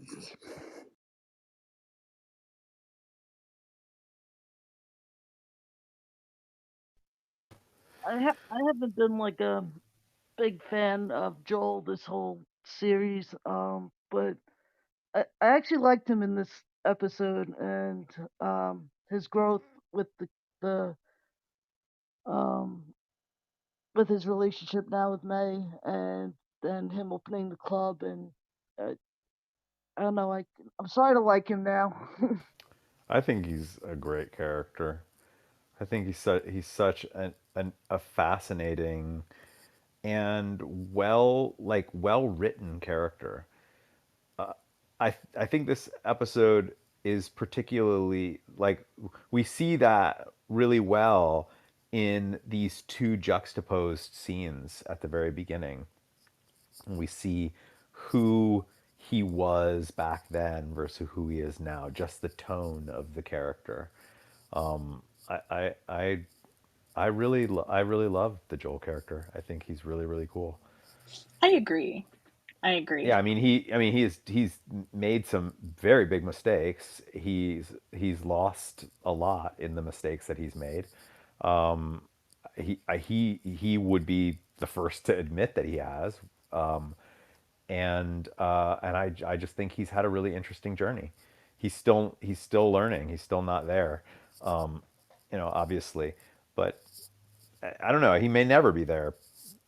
I guess that's sort of that's the interesting thing about human beings is that sometimes they just spend their life making mistakes. But he seems to out of these all of these characters, he seems to have had the biggest the largest growth Oh, so far. definitely. Yeah. Yeah, certainly more than Midge. Midge has not grown that much since the beginning of the story, and Susie hasn't really grown either. But they both still just have really compelling journeys, in my opinion. Susie's trying to figure it out all the time. That's why I like her so much. Yeah, it's kind of eating me up that we've only got one more season of this because I feel like, oh, by the end of this story, like Joel's character will that character will have really been written with a really nice clean arc. But I just in my mind I'm just thinking, how are we going to get there with Midge and Susie because they really feel like characters that need more than this next season to get, to get them where they need to be. Like, because I really just don't think either of those characters have really grown enough. There's only one more season. Like they're not going to do any more There's after two that. more seasons. Season 4 and season 5 is coming. Yeah, I think they Oh, right, right, announced right, Yeah. right. today Sorry. that That's what I meant. So this season 4 that we're starting, because I just keep forgetting that it actually hasn't dropped yet. Sorry. So the season that we're getting starting tomorrow is a new season. It is not on Amazon yet. The next season, the one that they're actually shooting right now, is the final season, It's season on my 5. Amazon. Yeah, it dropped. Oh It Yeah, Dropped no. a while I And wasn't ago. that's gonna why, say. oh my goodness, Kendra went dead silent on us. Yes. She's watching it already. No, you are awful. I mean, even the actors from the show were tweeting about it. It dropped. Yeah. Oh goodness. Anyway, so yeah. Okay, so officially the next season, which is the one that is no long that is not on Amazon right now, is the last season, season 5. They're shooting it now. And I don't know. Maybe I'll feel differently at the end by the end of season 4, but I do really feel like you know Midge doesn't it doesn't feel like a large amount of growth has happened. Certainly not over the last 2 seasons. Nope, she hasn't. And so I'm just thinking like, oof, 2 more seasons. I hope they can do it. Definitely Susie.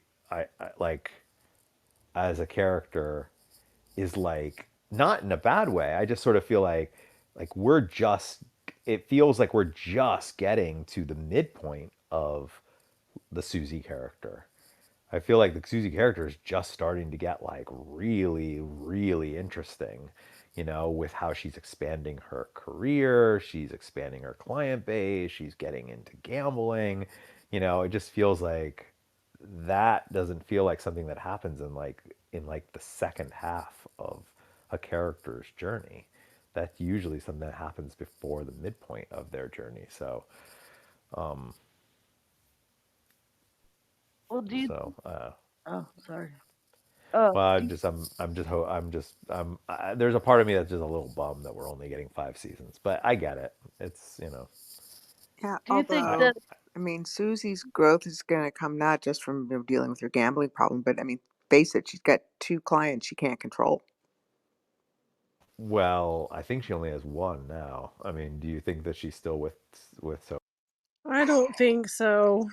Okay, so one client she can't right? control, and a former client she also couldn't control.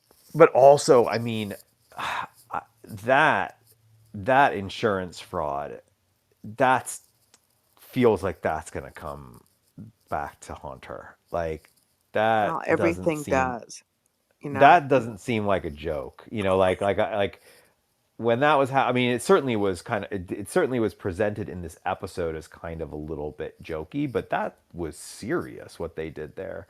I can't imagine that they're gonna just let that like go away and we never come back to that. Like, I don't know if we had the technology in the 60s to really pinpoint like arson though. So I feel like really? they could get I feel like they could get away with it from if it were the 70s, then yeah, I would definitely think, but like not in the 60s. Plus, it Hmm. I'm was a kind of shack. It like, was a shack on the water, yeah, It was and a Yeah. shack on the water, I I guess, yeah. who's gonna pursue it? But I was thinking that if there was some sort of problem, she'd get the mobster the um The hitmen hitman, the from mobster the hitman. mobsters to come and to fix things and to and set the insurance investigator right. really Or quick, isn't that house located like in the Rockaways yeah, I was where there's thinking alleged much worse things happen in the right Rockaways every day. where there's A there is little that. house fire isn't alleged a All big right. activity. deal. All right. I stand corrected then. Well, this was an awesome finale. My favorite finale for sure. for sure. That ending was just. And tomorrow, it's the premiere. We're going to be watching this thing together, all together for the first time. No one will have seen it. No, right. Not a Nobody. single one of us. Nope. It's Now do you exciting. understand though why Oh, we're all waiting No. for season 4? I'm really We glad that we did this. I'm really glad that we compressed our Yes, yes, watch so yes, that we for could do sure. this. You know, because I think there's something special about everybody watching it together and not anybody in our group, no one, not a single one of us watching it without the rest of the group. You know, there's just something really special about it. There is So, something so you special. know, No, and I think you did a great job scheduling it and being proactive about it, because I think a lot of us probably who have already seen it, but right when it dropped back when 19 or whatever would right. have reviewed it anyway. So it was really fun to review it. And I have to tell you, because of just not seeing it since it aired, I'd forgotten I'd totally forgotten the Susie gambling storyline and how bad it got for her. And there were other things I forgot too. And so and I'd forgotten the whole thing about the apartment, about getting the apartment back. Um and so it was really nice to sort of see all those things that now I know are going to, you know, be a factor in season 4. But I think now, John, do you understand why we are all like so into season 4 and we can't wait for it? Because we've been waiting for 2 years. It's almost like, well, a lot of the Gilmore people probably, yeah, can commiserate because they waited 10 years for that revival, but that was just a revival, yeah, and this is like, yeah, I have a question or pose a thought. You were saying how we haven't really gotten a character, an improvement with the characters with Susie and Midge. Not a big character arc. Do you think that now with what happened with Shy that maybe that's like almost like them hitting bottom of their career and now it's gonna make them hopefully like change and I don't know. go. It's hard to say. I mean, that's definitely like a big blow, but there's a lot of things there that seem to be able to I'd say, like I said, like I think Rose is going to end up being okay, and we'll probably be able to take the apartment. I think that she'll probably have to go back to performing in the city, but she was already kind of on the rise there as well. I don't know. It's hard to say until I see how the first season opens to see where she is. But it doesn't seem like an all is lost moment for Midge. I got well, I mean, certainly for Susie because of all of the gambling stuff, but it doesn't quite feel like an all is lost yet. I think that, Amy Sherman Palladino was almost wanting to leave these little nuggets for us to think about, like these different possibilities that maybe could happen for Midge, that she might reach her full, marvelous potential, and that we see, her first guest appearance on a late night show. And then she was doing those, I don't know what you call it, voiceovers, where she was traveling around and doing that. Obviously, she's had these opportunities to perform at these different clubs. But then, when you see her on the stage at Joel's club, and also, just the fact that she had the opportunity to meet with this real life legend, Moms Mabley, who she obviously really admired and respected. And so, I don't know, I just kind of feel like maybe the writers are trying to show us that this is not the end of her journey and there's more to come. Just hold on, wait and see. And I don't know. I just think and it's kind of and exciting. and that her journey, Yeah. that the most fulfilling part of her journey might not be all of the big, like glamorous touring and whatnot, but that the most fulfilling part of her journey might be smaller, might be more intimate, might be like more like similar to what we saw tonight at Joel's club, which could which could could play into this idea that she may be on the path to becoming more of a Lenny than a Sophie, Mm. or a Shy. That some of these like little hints of, you gotta be careful how you use your voice or how you share your voice, like we've been getting that in different ways. We've been seeing her make mistakes with her voice, you know um and And I was going to say that also, that she's learning as she's going, and with every failure and every big mistake, that's part of her journey too, is becoming, you know Mrs. Maisel. becoming, yeah, becoming an adult, and becoming, and I also think that that it also has to do with how society is evolving in this part of the uh, of social history, and that's also going to play a part. The 60s, it's the 60s, man. That, that there's that element too of discovery, and the journey is that, the time period is contributing to that as well. for sure, for sure. Speaking of foreshadowing, like Reggie said to Susie, one day you're going to be in this position too. Oh yeah, Mm. that might be my favorite line in the entire episode, Yeah. or certainly one of my favorite lines in the season, maybe in the series. I just absolutely loved it, and I I wasn't joking. I was. Oh no, No, I've now I become get it. I've become the little boy who cries wolf. Right, Don't I? Oh exactly. no. That was my favorite hat. Somebody tonight said, "Oh, I take it back. This is my favorite outfit," and we can say That that was about. definitely me. That was I'm my gonna have that to was my I pulled the favorite pair of shots. on. shoes. My That outfit was favorite my pair of shoes. favorite line in my favorite episode, in my favorite season, in my favorite finale, in my favorite 4 episodes of the final 4 episodes of the season. Oh My my That favorite one god. more thing. outfit sprinkled in there. The um, superlatives. Look, I like the show. I'm not going to. I mean, I'm not going to sugarcoat it. I think this is an amazing, amazing historic piece of writing. Sorry if you don't No, agree. no apologies. No apologies. I agree. But I was going to say something. What was it? Oh, about that line.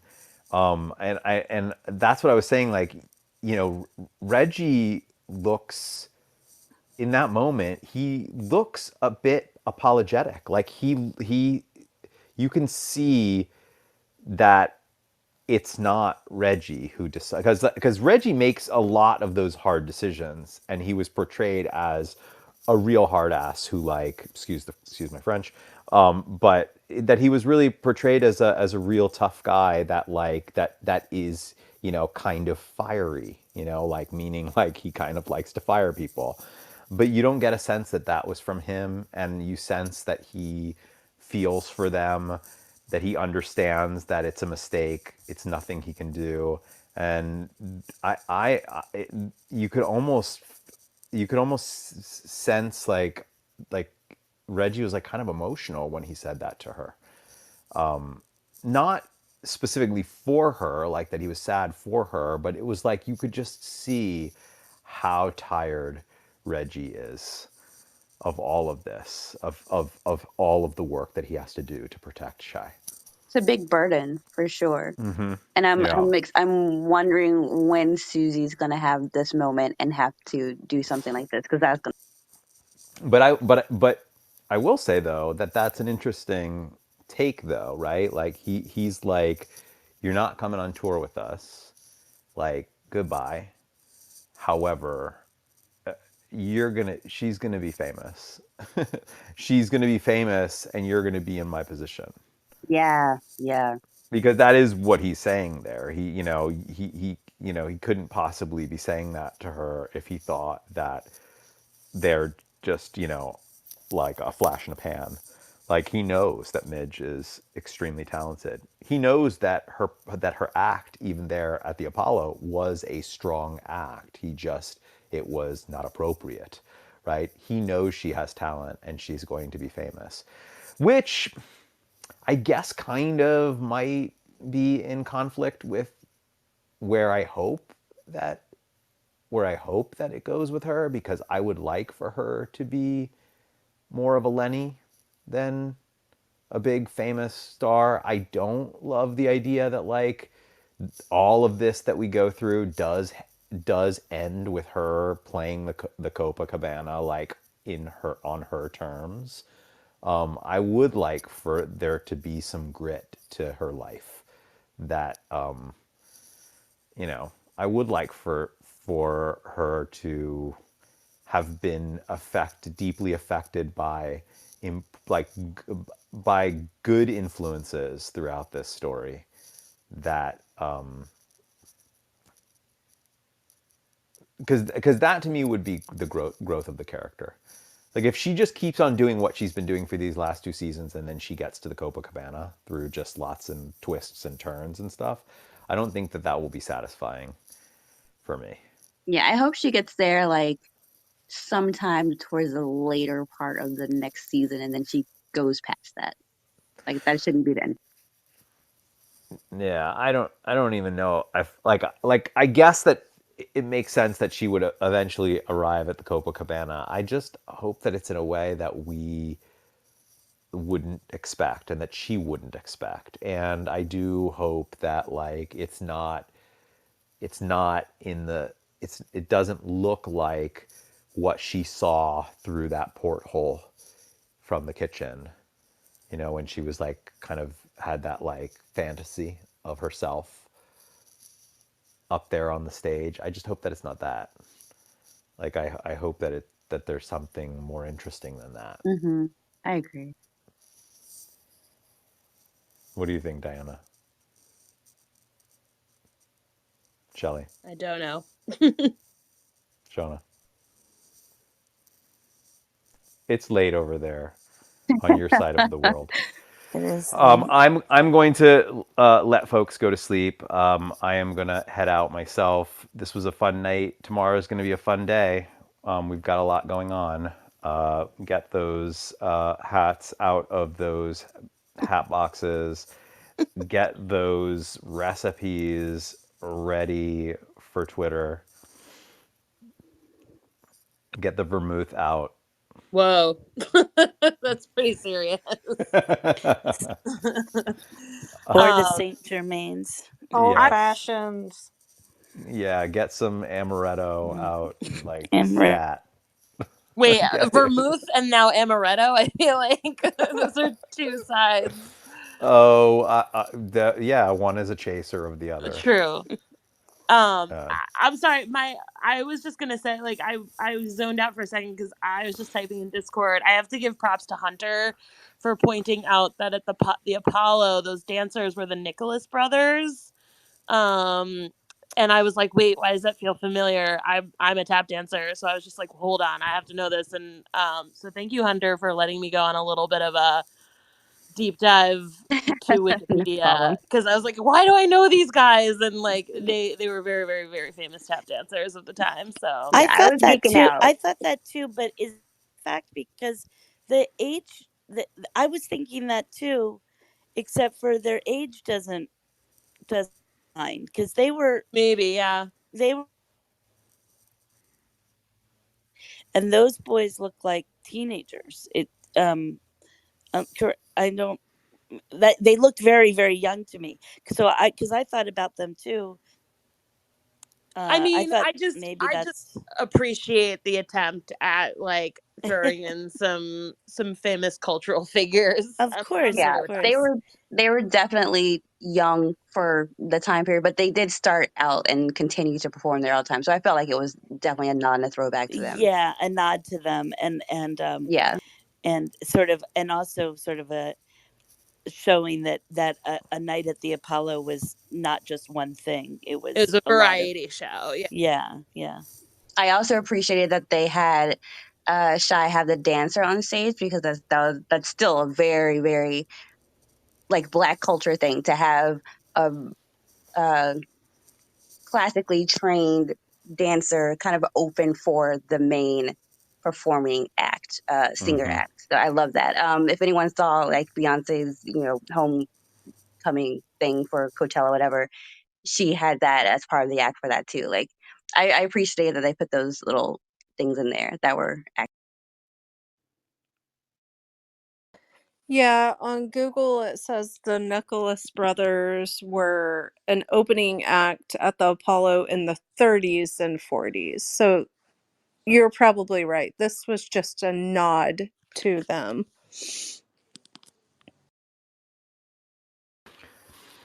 All right, everyone. I will talk to you on the Discords, in the clubhouses.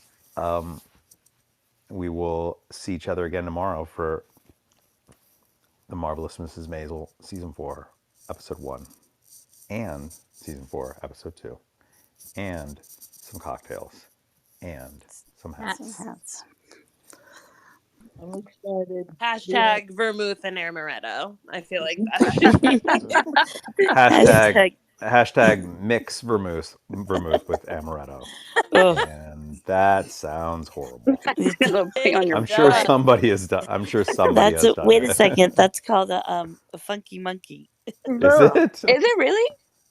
No, I'm teasing. That Oh, was what they called it when they were packing at Rory's Oh, a dorm funky after monkey. her first year. Oh goodness. Okay. Night, everyone. Good Good night. night. night. Good Good night. night. Good night.